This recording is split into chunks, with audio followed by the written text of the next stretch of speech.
परम स्नेह परमात्मा हो। हमारे जीवन में उत्साह और आनंद के साथ कैसे जिया जाए, कैसे अपने जीवन का आत्म कल्याण किया जाए, कैसे हम अपने शरीर में जो हमें भटकाता है उसे संभाला जाए।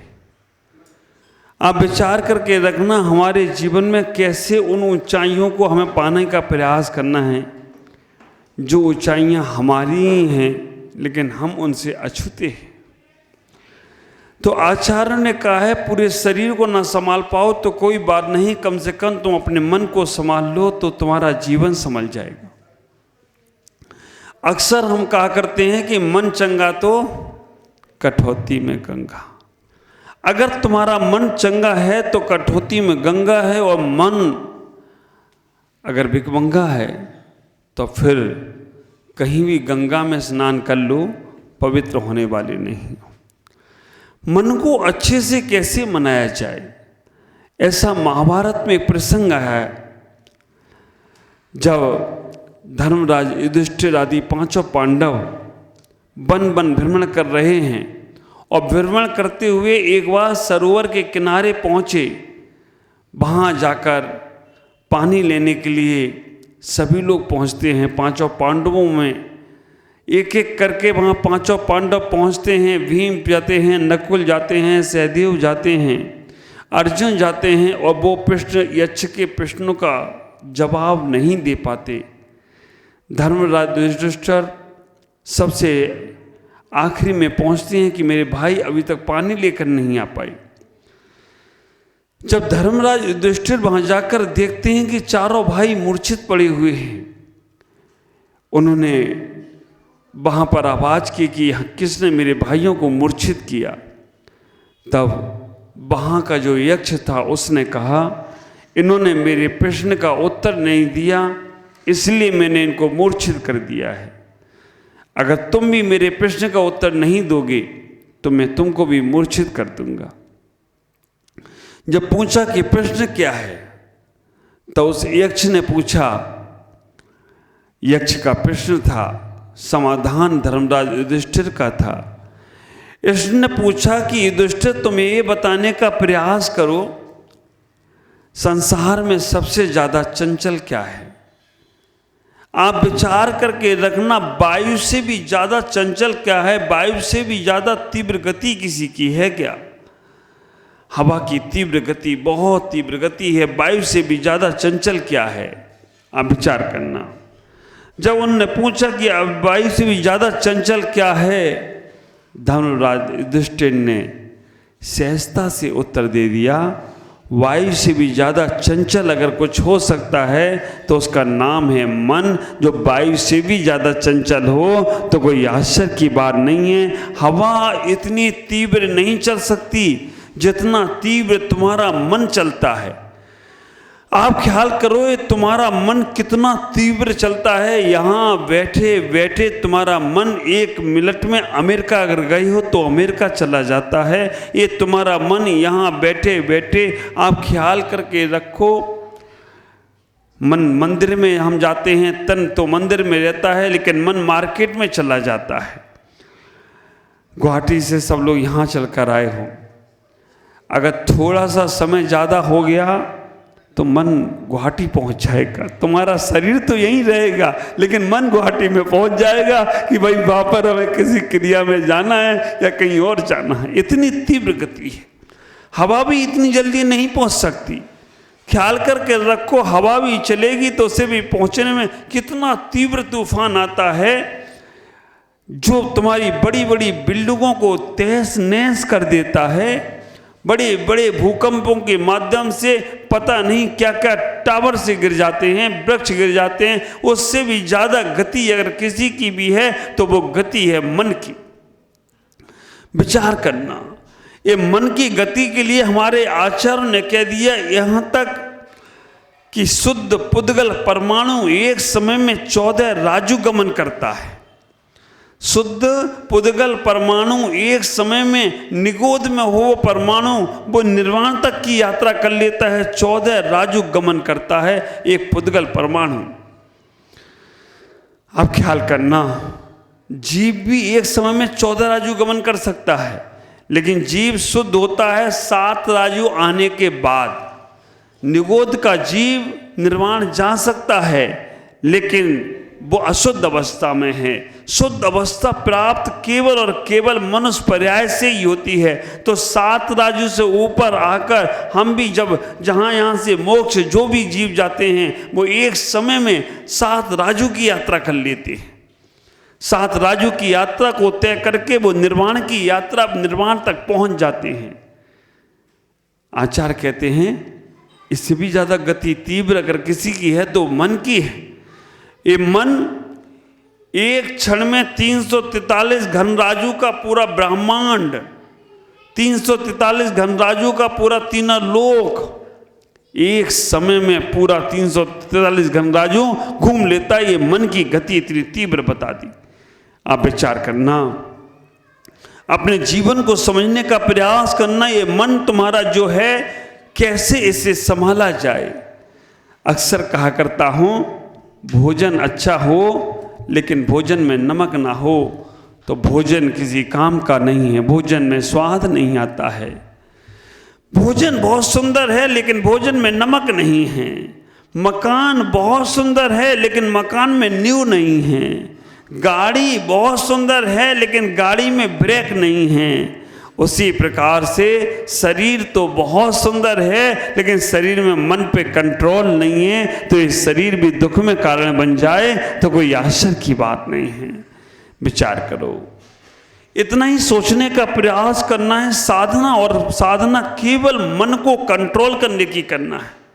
संसार में कोई भी काम असंभव नहीं है, कैसा भी काम असंभव नहीं है, बस मन में आना चाहिए। इसीलिए हमारे आचार्यों ने पूजाओं की लाइनों में ये बात लिख दी, मन में होए सो वचन में उचरिए, वचन में होए सो कैसे करिए। क्यों कह दिया ये बात? क्योंकि मन पे ही तुम्हारा कंट्रोल नहीं है, तन पे कंट्रोल कर सकते हो। तन पे कंट्रोल वाले ख्याल करके रखना, शरीर से संयम का पालन कर लेते हैं, लेकिन मन में कितने विचार, मन के दुष्विचारों के लिए प्रतिक्रमण बताया गया। वचन पे तुम कंट्रोल कर सकते हो, मौन ले लिया तुमने, मौन लेने के बाद वचन पे कंट्रोल है, लेकिन मन पे तुम्हारा कंट्रोल नहीं है। ये मन पे जब तक कंट्रोल नहीं होगा तब तक आप इतना ही विचार करके रखना, आप संसार में भटकते ही भटकते रहोगे। सबसे बड़ी साधना मन पे कंट्रोल की है। हमारे भरत चक्रवर्ती का विचार करके रखना, उदाहरण आपके सामने आता है। उन्हें केवल अंतर्मूर्ति में ही केवल ज्ञान की प्राप्ति हो गई। भगवान बाहुबली 1 वर्ष तक खड़े रहे, भगवान बाहुबली 1 वर्ष तक खड़े रहे, तब उन्हें जाकर कैवल्य की प्राप्ति हुई। भगवान आदिनाथ 1000 वर्ष तक खड़े रहे, तब उन्हें केवल की प्राप्ति हुई। और हमारे भरत चक्रवर्ती केवल अंतर्मूर्त में ही केवल को प्राप्त हो गए। इससे बड़ा उदाहरण और कोई नहीं आएगा मन को कंट्रोल करने का।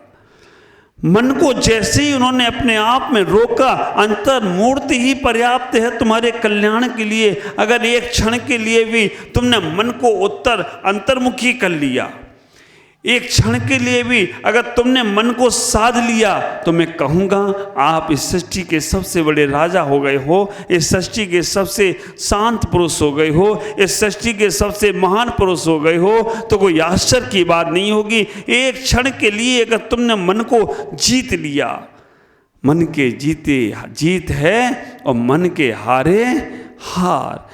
हम अक्सर सुनते हैं मन के जीते जीत है और मन के हारे हार। ये बात बिल्कुल परफेक्ट है। तुम जिस दिन मन से टूट जाते हो, विचार करना, शरीर भी तुम्हारा टूटने लगता है। जिस वक्त तुम मन से टूट जाते हो, तुम्हारा परिवार भी तुमसे छूटने लगता है। जिस वक्त तुम व्यापार में मन से टूट जाते हो, व्यापार भी तुम्हारा समाप्त होने लगता है। जिस वक्त तुम्हारे मन में ये आ गया कि अब मैं कुछ नहीं कर सकता हूँ, अब मेरे से कुछ नहीं हो सकता है, उस दिन सारे काम करने की शक्ति एक क्षण में समाप्त हो जाती है। ख्याल करो, हम अपने जीवन में मन को कभी कमजोर नहीं होने दें। मैं ऐसे ऐसे लोगों को जानता हूं जिनको डॉक्टरों ने जवाब दे दिया, डॉक्टरों ने कह दिया इनके पास कुछ नहीं बचा। 24 घंटे कोरोना काल की घटना है, सत्य घटना है। कोरोना काल में हमारे जावरा के महावीर भाई को बोल दिया कि अब इनके पास केवल 24 घंटे बचे हैं और 24 घंटे के बाद इनका कोई भरोसा नहीं। उनके वार्ड में 4 पेशेंट हैं, 4 पेशेंट में हट्टे कट्टे दिख रहे हैं, रोज योग और प्राणायाम कर रहे हैं, लेकिन मन से टूट गए थे वो। एक एक दिन करके एक एक व्यक्ति जाता चला गया। कोरोना में तो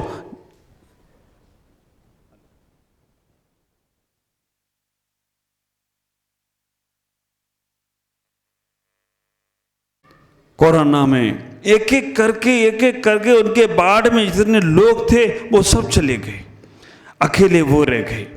जब मेरे पास खबर आती है कि महाराज अब क्या करूं, मेरे सारे साथी चले गए, मैं अकेला बचा हूं, बस आखिरी नवोकार मंत्र सुना दो महाराज और मैं चला, मैं तो बचूंगा नहीं, मेरे पास अब कुछ भी नहीं बचा। मेरा नवरात्रि का मौन। आप ख्याल करना, सत्य घटना और इसी काल की, और इसी काल के मतलब 2 साल 3 साल पहले की घटना है, कोई बहुत लंबी चौड़ी घटना नहीं है। मैंने कहा मैं तो बोल नहीं, मौन है मेरा, लेकिन फिर भी जब उनकी हिम्मत थी, उन्होंने यहाँ संदेश भेजा, मैंने इतना ही उनके पास आशीर्वाद भेजा और आशीर्वाद हाथ का उठाते हुए मैंने हाथ से हिम्मत कर दी, ऐसे हिम्मत रखना, बोला नहीं, केवल आशीर्वाद दिया और ऐसे हिम्मत कर दी, हिम्मत रखना। आप विचार करके रखना। पता नहीं उनको ऐसा लगा कि मुझे कहाँ से एनर्जी मिल गई है, कहाँ से मुझे क्या मिल गया है, और वो जब इस प्रकार से देखा, बस उनके अंदर उम्मीद जाग गई कि मेरे गुरु मेरे साथ हैं और आज भी वो अगर बहुत आराम से घूम रहे हो तो कोई आश्चर्य की बात नहीं है। डॉक्टर का गणित सब फेल हो गया, अब उनको बाल बांका भी नहीं हुआ। आप विचार करके रखना, उनको बाल बांका भी नहीं हुआ। मन की ही तो जीत है। 8 तपस्वी यहाँ पर उपास करे पर अष्टांग का पर्व में, 8 तपस्वी यहाँ उपास करे अष्टांग का पर्व में, और कैसे उनको पावर मिल गया, कैसे उनको शक्ति मिल गई, कैसे वो करते चले गए। ये बच्चे चिल्ला रहे, इनको हटाना चाहिए। आप विचार करना, इतना ही सोचने का प्रयास करो। अपने जीवन में कभी मन को कमजोर मत होने देना। मन तुम्हारा कमजोर होते ही तुम्हारा सारा का सारा सब खत्म हो जाएगा। मन की जीते जीत है, मन के हारे हार। अगर मन में तुम्हारे उत्साह और आनंद है, मन में तुम्हारे उल्लास है, तो हर काम तुम्हारे लिए सहज और सफल होगा। हर काम तुम्हारे लिए अच्छा और जीवन का सच्चा होगा। लेकिन जैसे ही तुम्हारा मन कमजोर होता है, विचार करना, आचार्यों ने इस मन के संबंध में बहुत सारी बातें बताई। कहते हैं मन इतना चंचल है, जैसे गिलहरी चुलबुली होती है, वैसे ही ये मन इतना चुलबुली की तरह है, इतना चंचल है। आप विचार करके रखना, चुलबुली गिलहरी को पकड़ना बहुत आसान है, समुद्र की लहरों को गिनना बहुत आसान है। दिवगंत आत्माएं जितनी चली गईं, जिनका निर्वाण हो गया, जिनको संसार में से चली गईं, उनको गिनना बहुत आसान है। आकाश की ऊंचाई को नापना बहुत आसान है। विद्युत की गति को जानना बहुत आसान है। सागर की गहराई को नापना बहुत आसान है, लेकिन इससे भी ज़्यादा मन की गहराई को नापना और मन की गहराई को पकड़ना इससे भी ज़्यादा कठिन है। आप विचार करना, केवल और केवल जब मेरा ये मन आत्म कल्याण के लिए लगता है, जब मेरा मन अपनी साधना के लिए लगता है, तो ये हमारा अलग आनंद आता है। और जैसे ही मन में एक क्षण के लिए भी बाह्य वस्तु का विकल्प आया, बाह्य वस्तु का विचार आया, बाह्य वस्तु का एक भी क्षण, एक उदाहरण बहुत सुंदर हमारे जिनागम में आता है, जिनागम में नहीं लेकिन सत्य है। एक मुनिराज ध्यान कर रहे हैं, साधना कर रहे हैं, आनंद से भरे होकर जी रहे हैं। उनके आसपास शेर हैं, उनके आसपास भयानक भयानक जानवर हैं, उनके आसपास हिंसक प्राणी घूम रहे हैं। वो निर्भीकता से बैठे हैं। आप विचार करना, थोड़ी देर बाद जब ध्यान से उठे और ध्यान से उठने के बाद जब देखा कि आसपास बहुत सारे जानवर बैठे हैं, उन्हें कोई फर्क नहीं पड़ा, जानवर अपने स्थान पर चले गए। लेकिन कुछ लोग आकर ऐसे बैठे जिनका मन पे कंट्रोल नहीं था। विचार करना, जिनका मन पे कंट्रोल नहीं था वो आकर बैठे, वो खुद भी डिस्टर्ब हो गए और दूसरों को भी डिस्टर्ब कर दिया। और इतना ही रहा, उस वक्त जब डिस्टर्ब माइंड वाले लोग वहां पहुंचे तो एक मच्छर भी उनके शरीर पे बैठा तो उन्हें बड़ा आकुलता होने लगी।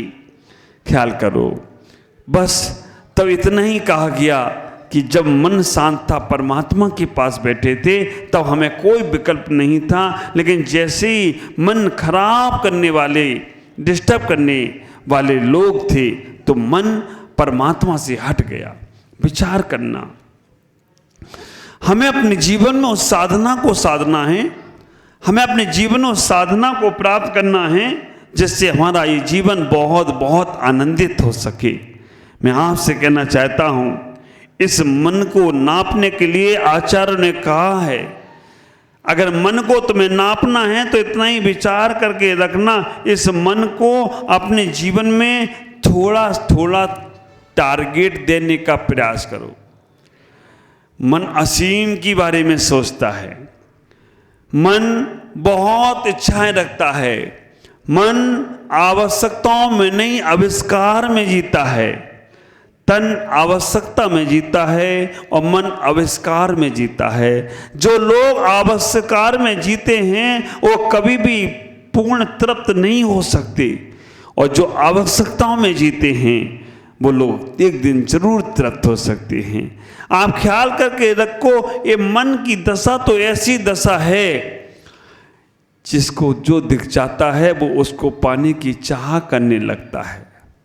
सन्यासी का मन और आपके मन में केवल और केवल इतना ही अंतर है। सन्यासी का मन होता है वो छोड़ने की बात करता है, और संसारी का मन होता है वो जोड़ने की बात करता है। संसारी सोचता है कि ऐसा नहीं होगा तो मेरा क्या होगा, और सन्यासी कहता है ऐसा नहीं भी होगा तो भी मेरा कल्याण होगा। क्योंकि सन्यासी वर्तमान की दशा को संभालने का प्रयास करता है और संसारी भविष्य की व्यवस्थाओं में वर्तमान के सुख को छोड़ देता है। और मैं तो अक्सर यही कहता हूं कि वर्तमान का जो आनंद तुम्हारे पास है वो भविष्य में मिलने वाला नहीं है। वर्तमान के सुख को इतना आनंद से भरकर जियो, जो तुम्हारा समय एक एक क्षण का सार्थक हो रहा है, एक एक क्षण का समय तुम ले रहे हो, और उस क्षण में तुमने जो जी लिया, भविष्य के लिए मन में जिज्ञासा तो रखो, भविष्य के लिए मन में संकल्प तो करके रखो, लेकिन जीने का प्रयास केवल वर्तमान में ही करना है। जब तुम वर्तमान में जीने का प्रयास करते हो तो तुम्हारा वर्तमान वर्धमान की तरह वृद्धिगत होता है, और जब तुम वर्तमान में रहते तो हो लेकिन भविष्य के बारों में, भविष्य की चिंताओं में वर्तमान को खो देते हो, मन फिर अशांत होता है। मन में फिर ये विकल्प बना रहता है, मन में ये रहता है कि क्या होगा, कैसे होगा, कुछ नहीं, जो होगा सब भगवान केवल ही ने देख रखा है, जो होगा वो अच्छा ही होगा। हाँ, तुम इतना मेहनत करते जरूर हो, इतना पुरुषार्थ जरूर करते हो कि कहीं ऐसा नहीं हुआ तो क्या होगा। विचार करना, इस मन को समझना। मन घड़ी की पेंडुलम की तरह है जो इधर उधर इधर उधर घूमता रहता है, इधर उधर चलता रहता है, लेकिन वो घड़ी का पेंडुलम सही एक जगह ठहरता नहीं है। मन भी ऐसा ही है। दो मित्र थे, दो मित्रों ने कहा चलो हम आज घूमने चलते हैं।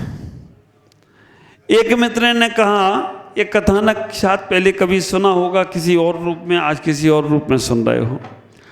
एक मित्र ने कहा चलो महाराज आए हैं, उनका सत्संग करेंगे और उनके सत्संग में जाकर आनंद लेंगे, उनके सत्संग का आनंद लेने का प्रयास करेंगे।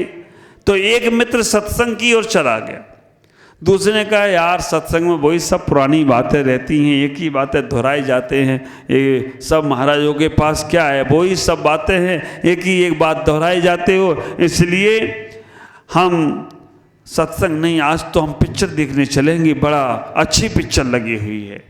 विचार करना, दोनों की विचारधाराओं में अंतर था। एक सत्संग में चले गया और एक पिक्चर देखने के लिए चला गया। पिक्चर देखने के लिए जो गया उसने कहा कितनी बोर पिक्चर है यार, एक भी गाना ठीक सा नहीं है, एक भी एक्टर ठीक सा नहीं है, इतना बोर कर दिया इसने तो। अब मैं इससे अच्छा सत्संग में बैठ जाता तो कम से कम दो तत्व की बातें तो समझ में आती, कोई बात हमारे जीवन के कल्याण की तो आती, और कोई बात समझ में आती या ना आती, लेकिन लोग धर्मात्मा तो कहते ही कहते। लोग कहते कि धर्म के क्षेत्र में आया है, गुरु के पास आया है, इससे बड़ा और कोई धर्मात्मा नहीं होगा। इतना तो लोग कहते ही कहते, कहाँ फंस गए इस थिएटर में। और इसमें तो हमें जैसे उल्लू को अंधेरे में दिखता है, ऐसे यहाँ लाइट बंद करा दी और आप देखो पिक्चर, अंधेरे में तो उल्लू को ही दिखता।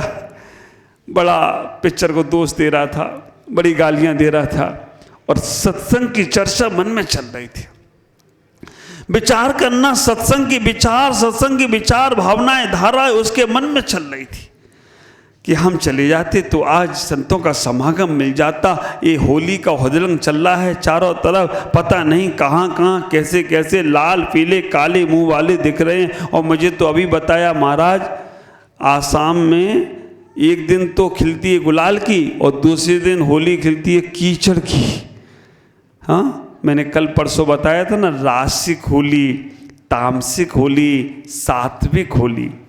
रासिक होली राजाओं की जो तिलक लगा के करते हैं, सात्विक होली सज्जन पुरुषों की जो फूल डालकर करते हैं, चरण स्पर्श करके करते हैं, गले मिलकर करते हैं। और तामसिक होली दुष्टों की जो कीचड़ उछाल कर करते हैं, जो दूसरों को नाली में सवार करते। जब ये लोग बोले महाराज आज कीचड़ की होली, तो मैंने कहा एक कीचड़ भी बाजार में मिलती है क्या? बाजार में तो सब कुछ मिल जाता है, बाजार में तो आदमी को कुछ चाहिए वो भी साथ कीचड़ ईचड़ पैक करके रखता हो एक उसमें। अब कहाँ मिलेगी कीचड़? हाँ, अगर विदेशों में हो तो वो कीचड़ भी बिक जाए, क्योंकि वहाँ पे तो मिलती नहीं है। यहाँ पे तो हर घर के बाहर नाली है और नाली में तैयार करके कर सकते हो। विचार करना, लाल पीले काले मुख वाले बैठे होंगे, लेकिन आप कितने पुण्यशाली हो कि इस होली के होदड़ंग में अपने परमात्मा के रंग में रंगने को तैयार हो, परमात्मा के रंग में रंगने को, बैठने को तैयार हो। संयम की पिचकारी लेकर, भक्ति का रंग भरकर वो हम फव्वारा देने को तैयार हैं, जिससे हमारा आनंद, हमारा मन उत्तंग की ओर चलता चला जाए। ख्याल करना, इतनी घटना घटी कि वो वहां पे पिक्चर में भी जाकर कह रहा था कि वहां पर चलते, साधु संतों के सत्संग सभा में चलते तो कम से कम लोग हमें धर्मात्मा तो समझते, सब कुछ करते। लेकिन जो दूसरा मित्र था, मन देखना उसका, दूसरा मित्र था, वो सत्संग सभा में जाकर उसके मन में कदाचित ये भाव आ गया कि महाराज जी का प्रवचन तुम टीवी पे सुन लेते, अभी कम से कम पिक्चर देख आते तो आनंद आ जाता। आप विचार करके रखना, उसके मन में कदाचित ये भाव आ गया कि अब महाराज जी का प्रवचन तो जिनवानी पे 9:40 पे आएगा ही आएगा, हम तब भी सुन सकते थे, और पिक्चर चल रहे थे इतनी अच्छी थी, वो दोबारा कहाँ मिलेगी देखने को, और हमारा सब फ्रेंड सर्कल भी छूट गया। क्या करेंगे? विचार करना, उदाहरण हमारे जीवन के लिए प्रेरणा बन जाते हैं। और दोनों का जब निकलना हुआ उसका फिल्म थिएटर से और इस मित्र का सत्संग सभा से, आप विचार करना, दोनों का स्थान जैसा मन में भाव था वैसा होता चला गया। जिनागम की एक कहानी, एक दृष्टांत बहुत सुंदर। एक किसान और एक मछली मारने वाला मछुआरा। आप विचार करके रखना, किसान और मछली मारने वाला मछुआरा दोनों सुबह सुबह से निकलते हैं। मछली मारने वाला मछुआरा अपने जाल को लेता है और पानी में फेंक देता है कि कोई मछली फंस जाए, कोई मछली फंस जाए, कोई मछली फंस जाए। एक भी मछली उसके जाल में नहीं फंसी, फिर भी वो सतत पाप कमा रहा है, सतत पाप। हमेशा उसको हिंसा का ही पाप लग रहा है। मछली नहीं फंस रही है तो भी उसको पाप लगा जा रहा है, क्योंकि उसके मन में भावनाओं में मछली फंस जाए, ज़्यादा फंस जाए, उनका हम जो भी करना है कर कराएंगे। आप विचार करना, हिंसा के भाव से, हिंसा के उद्देश्य से वो मछली का जाल फेंक रहा है और मछली नहीं फंस रही है तो भी उसे पाप लग रहा है। मछुआरा था वो, और एक किसान सुबह से खेती कर रहा है। खेती करने में असंख्यात जीवों की हिंसा हो रही है, क्योंकि हल चला रहा है। कितने जीव मरण को प्राप्त हो रहे हैं, छोटे छोटे जीव मरने को हो रहे हैं, मर रहे हैं, फिर भी उसे पाप का असर नहीं हो रहा है। क्यों? ख्याल करके रखना, किसान का उद्देश्य केवल यही है कि कैसे इन जीवों को, हम कैसे लोगों का लालन पालन करेंगे, कैसे अनाज की उत्पत्ति करेंगे। उसके मन में भाव दया का है, करुणा का है, पेट पालन करने का है, जीव रक्षा का भाव है। इसलिए उससे जीव भी मर रहे हैं तो भी पाप का बंध नहीं हो रहा है। और वो मछुआरा जिसके मछली के जाल में एक भी जीव नहीं फंस रहे हैं तो भी उसे पाप का आश्रय हो रहा है। ख्याल करना, हम अपने जीवन में जब विवेक को जागृत कर लेते हैं, हमारे जीवन में जो समझ तैयार हो जाती है, उस वक्त गलत चीज भी हमें पुण्य में कारण बनती है। और हम अविवेक के साथ कोई अच्छे कार्य भी कर रहे हों, हमारी समझ नहीं है, बुद्धि नहीं है, अच्छे से अच्छे कार्य करते चले जाओ। हमारे आचार्य उमा स्वामी ने कहा है, मिथ्या दृष्टि के अंतर्गत कहते हैं, रुन्मत्तवत। आप विचार करना, पागल की तरह है मिथ्या दृष्टि। मदम शराबी पिया व्यक्ति की तरह है वो। शराब पीने वाला सही को सही कहे, गलत को गलत कहे, तो भी शराब पीने वाला उसकी बात पे भरोसा नहीं होता। मिथ्या दृष्टि सही को सही कहे, गलत को गलत कहे, तो भी उसकी बात पर भरोसा नहीं होता। पागल व्यक्ति है, कुछ भी कहता रहे, सही भी कहता रहे। अब वो पागल तो पागल ही है। एक बार घटना घट गई। अब पागल व्यक्ति था तो क्या फ्लाइट में जा रहा था, सारे पागल खाने के लोग निकले होंगे, उन्होंने पागल लोगों को उन्होंने दूसरी जगह ट्रांसफ़र किया। अब जैसे आगरा से रांची ला रहे होंगे, सारे के सारे फ्लाइट में। अब देखा सारे पागल लोग इतना हुड़कम मचाएं कि हवाई जहाज कब पलट जाए कोई भरोसा नहीं। हवाई जहाज में शोर शराबा पूरा करने लगे। पायलट ने आकर देखा, इनकी वजह से तो कभी भी कुछ भी हो सकता है, ये फ्लाइट कभी भी क्रैश हो सकती है। उन्होंने देखा सारे पागल नाच रहे हैं, चिल्ला रहे हैं, सब कुछ कर रहे हैं, एक पागल शांत बैठा था। उसने कहा, ये लगता है समझदार है। आप विचार करना, समझदारी आ जाए तो जीवन की दुनिया की सारी ताकतें तुम्हारी अपनी हो जाती हैं। उन्होंने कहा कि ये पागल लगता है समझदार है। उन्होंने उसको पास बुला के बोला कि अगर ये सारे ऐसे ही हुक्म मचाते रहे तो ये हवाई जहाज, ये फ्लाइट क्रैश हो सकती है, इनको शांत करो। उसने कहा, आप ड्राइवर सीट पर बैठो, मैं 5 मिनट में सबको शांत कर देता। और वास्तव में देखा तो 5 मिनट बाद हवाई जहाज के अंदर जितना हड़कंप मचा था सब शांत हो गया। फ्लाइट के उस ड्राइवर ने पूछा, उसने बुलाकर पूछा कि तुमने शांत कैसे किया इनको? उन्हें कुछ नहीं, मैंने दरवाज़ा खोल दिया, मैंने कहा एयरपोर्ट आ गया है, सब उतर जाओ। सब उतर गई, शांत हो गया अपने आप विचार करके रखना, ऐसी समझदारी नहीं लाना कि मालूम पड़े कि आप तक तो समझदारी आई, बाकी के सब समाप्त।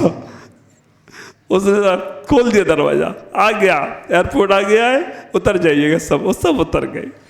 तो समझदारी के साथ हमें इतना ही आचार वट्टिका स्वामी मूलाचार ग्रंथ में कहते हैं, आप अगर चलते हुए रास्ते में देखकर चल रहे हो, समझ से चल रहे हो और नीचे कोई जीव भी मर गया तो पाप का बंध नहीं होगा, क्योंकि होश पूर्वक चल रहे हो, बुद्धि पूर्वक चल रहे हो।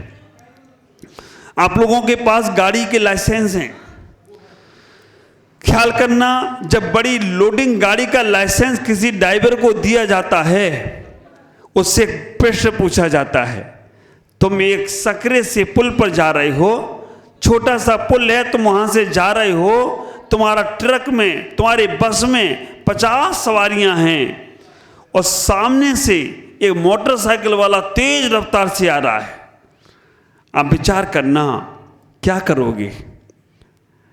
बस वो समझदार, वो ड्राइवर कहता है, लाइसेंस देने के बाद आईटीओ, लाइसेंस देने के पहले आईटीओ ऑफिसर ऐसा प्रश्न करता है प्रैक्टिकली, वो कहता है कि मैं 50 को बचाऊंगा, वो लाइसेंस दे देता है। आपका विवेक ये होना चाहिए कि आपके पास की समझ कि किस समझ से हम उस धर्म को, उस चीज को बचा सकते हैं, उस प्राण को, उस आत्मा को संभाल सकते हैं। अगर ऐसा भाव तुम्हारा आ गया तो समझ के रखना, तुम मन के जीते हुए लोग हो। और मन ने कहा ऐसा नहीं, ऐसा, हम उधर चले गए तो सब कुछ खत्म हो जाएगा। मन की आवश्यकताओं को सीमित करिएगा, मन की इच्छाओं को सीमित करिएगा। हमारे आचार्य ने कह दिया, इच्छा निरोधा तपा। जो तुम्हारी मन की इच्छाएं बढ़ती जा रही हैं, महत्वाकांक्षाएं बढ़ती जा रही हैं, वो तुम्हें संसार में दुखी करेंगी। और जो मन की इच्छाएं तुम्हारी सीमित होती जा रही हैं, रुकती जा रही हैं, वो तुम्हें तुम्हारे परमात्मा से मिलाने का कारण बनेगी। मन को इतना ही समझने का प्रयास करो। ज़्यादा समय नहीं लूँगा क्योंकि गुवाहाटी वालों को चाहना भी है। इतना ही कहना चाहूँगा, मन की इच्छाओं को रोकने का प्रयास करो। वो किसान जीव हिंसा के बाद भी पुण्य कमा रहा है, और मछुआरा एक भी मछली नहीं मरी तो भी पाप, सतत पाप कमाने का प्रयास कर रहा है। एक अंतिम उदाहरण देकर मैं अपनी बात को पूरा करूंगा। इतना ही विचार करना, एक आदमी अपनी पत्नी का कोई अपने गले से लगाता है, वही आदमी अपनी पुत्री को भी अपने गले से लगाता है। आप विचार करके रखना, बाह्य क्रिया दोनों की एक ही है। पत्नी को भी गले लगाता है और पुत्री को भी गले लगाता है। बाह्य क्रिया में कोई अंतर नहीं है, लेकिन मनोदशा दोनों की जगह अलग होती है। और जैसी मनोदशा होती है वैसे ही कर्मों का, पाप का आश्रम हुआ करता है। ख्याल करके रखना, ये मन की गति इतनी तीव्र है। भरत चक्रवर्ती 96,000 रूप बनाता है एक साथ, लेकिन मन असंख्य असंख्य रूपों में चला जाता है। इस मन को संभालने के लिए महावीर ने कहा संयम, महावीर ने कहा इच्छा निरोधा तपः। तीर्थंकर महावीर कहते हैं मन को संभालने के लिए इच्छाओं का निरोध करना। अगर तुम इच्छाओं को पूरी करते रहे तो कभी भी मन तुम्हारा पकड़ में आने वाला नहीं है। एक एक इच्छा हो और एकदम से छूटे भी ना, ख्याल करना, एकदम से तुम्हारी वो इच्छाएं पूरी होना, छूटे ना, तो आप कम से कम थोड़ी देर के लिए टालिएगा। अशुभ विचार मन में आए, थोड़ी देर के लिए कहिएगा उससे कि हम थोड़ी देर बाद मिलेंगे। अशुभ मन में भाव आए तो इतना ही कहना कि हम थोड़ी देर बाद मिलेंगे। तो आपका मन आपके कंट्रोल में आता चला जाएगा, आपका मन आपके जीवन को संभलता चला जाएगा, आपका मन आपके पास लौटता चला आ जाएगा। तुम्हारी इच्छाएं हैं, हमें रातों रात अपने जीवन को बहुत ऊंचा उठाना है, लेकिन उन इच्छाओं को पूर्ति करने के लिए पुण्य को भी बढ़ाने का प्रयास करो। जैसे जैसे तुम्हारा पुण्य बढ़ेगा वैसा वैसा तुम्हारा जीवन बढ़ता चला जाएगा। कहते हैं मन की गति वैज्ञानिकों ने बताई, 1 प्रति सेकंड मन 22,61,121 किलोमीटर की रफ्तार को तय कर लेता है। 22,61,000, ये वैज्ञानिकों का रिसर्च है। अब 22,61,121 किलोमीटर में क्या क्या आएगा, जोड़ कर नहीं तुम लगाते रहना, लेकिन ख्याल करके रखना। फिर भी हम अपनी इच्छाओं को सीमित करें, अपने जीवन को अच्छे से अच्छा बनाने का प्रयास करें, क्योंकि हम थोड़ा जीवन लेकर आए हैं। हमारे तीर्थंकरों के पास बहुत समय था, हमारे पहले के लोगों के पास बहुत समय था, आज हमारे पास ज़्यादा समय नहीं है। गुवाहाटी 4 महीने, 5 महीने, 7 महीने, 8 महीने में जो रुका, आज जो RR ग्रुप हमारे सब यहाँ बैठे हैं, पुखराज भाई, पदम जी, सेलू भाई, मिट्टू भाई, प्रदीप जी, धमू भाई, मुन्ना भाई, सुरेश जी वाकलीवाल और नीरज भाई और संजय राजा, ये सारी जो टीम आपको दिख रही है आज यहाँ, ख्याल करके रखना। इनको भी लगता होगा महाराज को तो ऐसे नाम याद हो गए हैं कि जैसे तो महाराज जी बरसों बरसों से हमें जानते हैं। इस सब लोगों ने मेरे 7 महीने 8 महीने गुवाहाटी के समय को तत्व चर्चा से आगे बढ़ाने का प्रयास किया। लोग कहते होंगे क्या हुआ तत्व चर्चा से, खूब कर ली, अब तो फिर उसी चीज़ों में लग गई ये सब, और आप भी अपने में, वो भी अपने में। लेकिन वो तत्व चर्चा ये थी कि आज सब यहाँ बगई गांव में आकर बैठे हों तो कोई आश्चर्य की बात नहीं है। वो तत्व चर्चा, वो अंदर की प्यास, वो अंदर की श्रद्धा यहाँ तक लेके आई।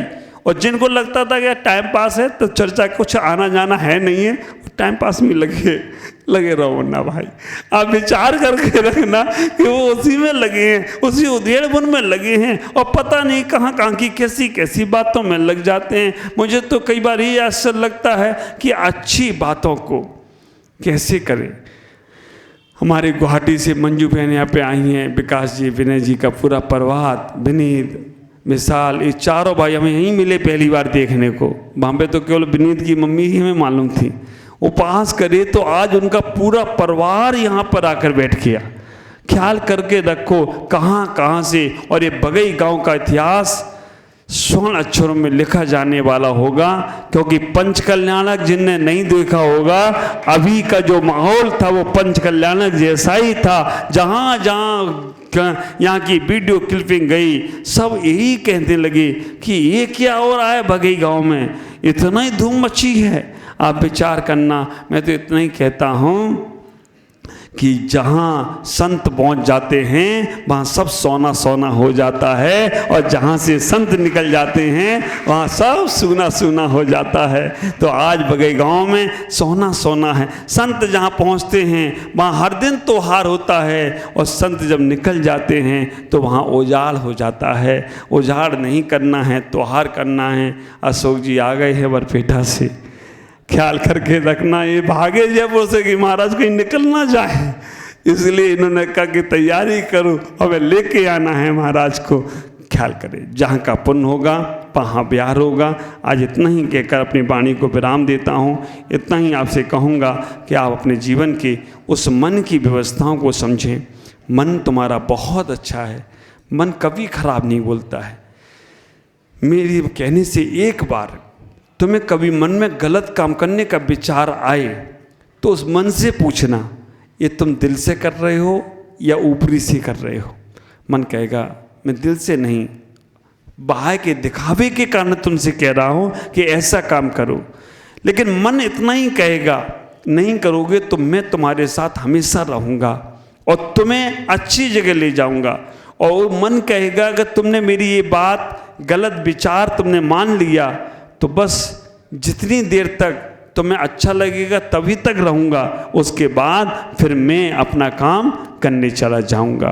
तो आज से ही ये नियम बनाना, इस मन में कभी किसी के बारे में गलत नहीं सोचना है। मन में कभी किसी के बारे में बुरा नहीं सोचना है। जितना हो सके भगवान से कहना सब अच्छा हो, सबका अच्छा हो। वही मंत्र नमोकार मंत्र से भी बड़ा मंत्र हो तो कोई आश्चर्य की बात नहीं होगी। आज इतना ही। ओम नमः। जय गुरुदेव।